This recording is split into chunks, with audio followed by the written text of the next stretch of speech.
I'm getting very close to splitting the crankcase halves now. Few things I need to do before that. I need to take off the cam gears. I need to take off the crank pinion that's at this end. Obviously I've got to take the oil pump out. Now these things are not without their issues, and hopefully it'll go nice and smoothly so that I'm on to actually splitting the crankcase. This is all for my T140V Bonnevilles desert sled project.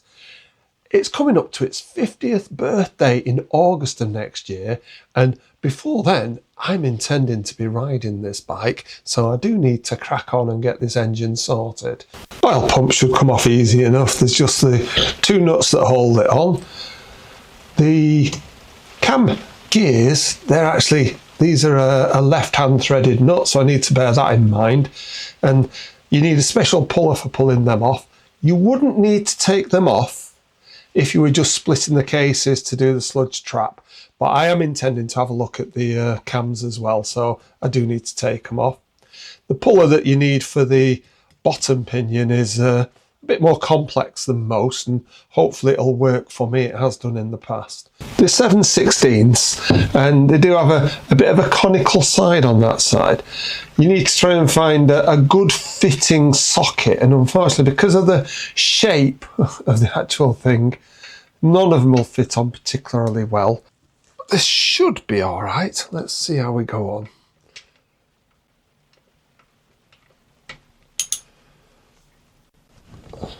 Actually, quite loose. Yeah, no problem.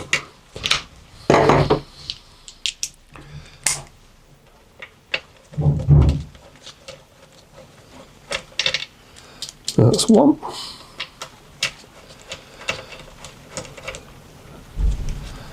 That's the other one. A couple of washers, he says. Come on, there we go.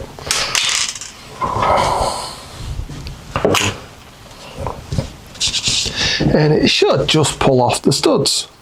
Now, it looks excessively primitive, this, doesn't it? You've basically got an aluminium bit that goes around with that pulls these plungers up and down. It works, so let's not worry about it too much. Let's hope that the special tools I think I've got are actually the right ones this time. That's for the crank pinion, and I think not them. Let's have a look. And I think those are for the camshaft. Now remembering these are left-hand threads, so they'll undo that way.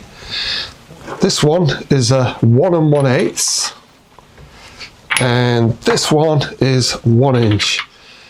And I'm going to use my impact driver, but on a fairly mild setting. Let's give it a quick go on that one.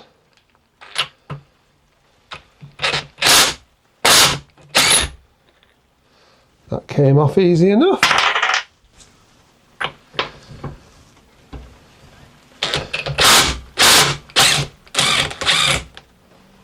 There we go.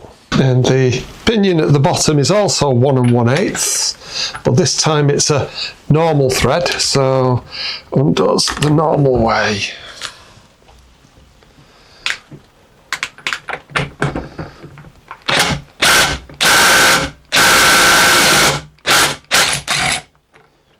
Not too much of a problem. Now to take off this pinion at the bottom, we have to remove the idler gear. And it has a fairly complex puller. These hook over the pinion and then it pulls down on the middle. So first of all, you've got to get these on there, okay? So you have to open it up a bit. Right, so they're on, and you want them at about 120 degrees apart from each other. So let's see if we can sort that out.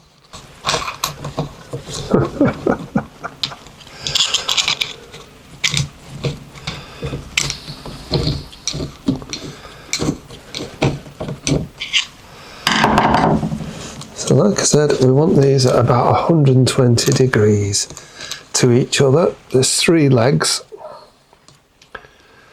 So I've got that on nice and tight. Yep. And then this tightens up.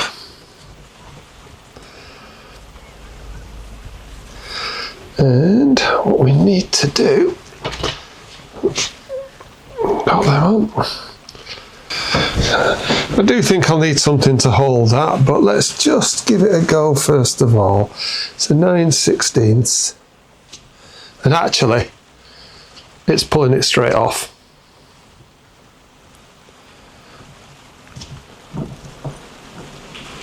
So you can see how the 3 legs get hold of it. There is a woodruff key on there as well. This bit tightened down, came off nice and easily. Turns out the puller I pulled out of my box wasn't the right one for this. It was for the generator side, I think. But even if I end up not taking the cams out, it's not the end of the world. I'll have to dig out and see if I can find the puller. Those do not stop you splitting the cases. It's only this one that does. And having taken the nuts off, which you do need the engine together to do so that you can hold them, yeah, that's not going to cause any harm. I need to drain the sump, yeah, because I've not done that yet. Then I should be able to take the 2 case halves apart by undoing all of the bolts and nuts that hold it together. So let's get it turned round and we'll get that drained before we try that. So let's swivel the engine around so it's easier to access that drain plug. I just take the primary tensioner off as well while I'm here. There we go. The sump drain is in that handy 13/16 size that everybody finds quite easy to find. So let's see. Come on. There we go.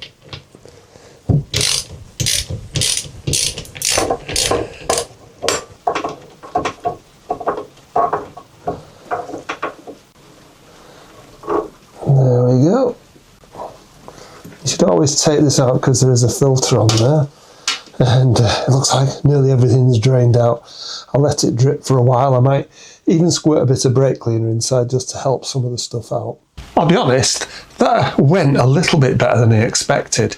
Shame I can't quite put my hands on the right tool to pull off the camshaft gears, but that isn't a big deal. It's not going to stop me splitting the cases. I'm going to do that next time though. I'm going to let it drain out, see if I can find those tools to take them off first. Doesn't matter if I can't because they'll still split without.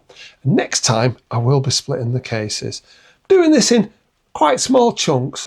If someone's searching for how does the crankshaft pinion come off, they can at least come and have a watch of what I've done, rather than having to go through a whole video of somebody else's that's done the whole job, taking it apart and putting it together. But thanks very much for watching. Do subscribe, do see what happens when I do take these crankcases apart.